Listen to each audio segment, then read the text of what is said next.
Today we're tackling 5 questions for the Certified Kubernetes Administrator exam, specifically under the domain of storage. Before we dive in, don't forget to subscribe to our channel and hit the notification bell. Now, let's get started. Here comes question 1. What is the primary role of a Kubernetes storage class? A. Defines how a persistent volume is dynamically provisioned. B. Specifies the reclaim policy for persistent volumes. C. Assigns permissions to access persistent volumes. D. Configures container runtime options.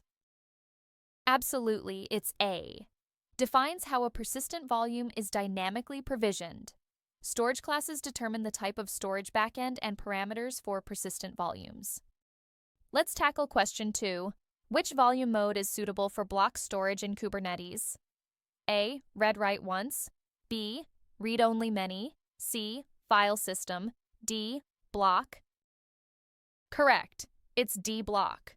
The block mode allows raw block storage devices to be mounted directly into pods. Here comes question 3. What does the reclaim policy retain do for a persistent volume? A. Deletes the persistent volume after the persistent volume claim is deleted. B. Recycles the persistent volume for another persistent volume claim. C. Keeps the data on the persistent volume for manual recovery. D. Automatically binds the persistent volume to a new claim. Absolutely, it's C. Keeps the data on the persistent volume for manual recovery. The retain policy ensures that the data remains intact even after the claim is deleted, allowing manual intervention for data recovery. Let's tackle question 4. Which persistent volume claim access mode allows multiple pods to write to the same volume? A. ReadWriteOnce. B. ReadOnlyMany. C. ReadWriteMany. D. WriteOnlyOnce. Absolutely, it's C. ReadWriteMany. This access mode allows multiple pods across your cluster to simultaneously read and write to the same persistent volume.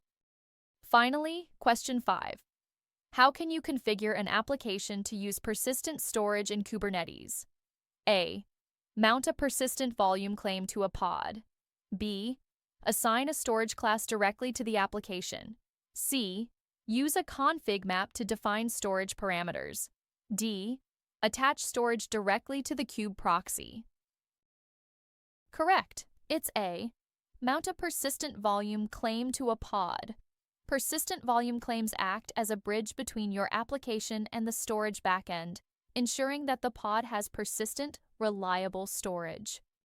That's all for today. Hopefully you found these questions helpful. If you want more exam questions, visit our official website, kubernotes.org.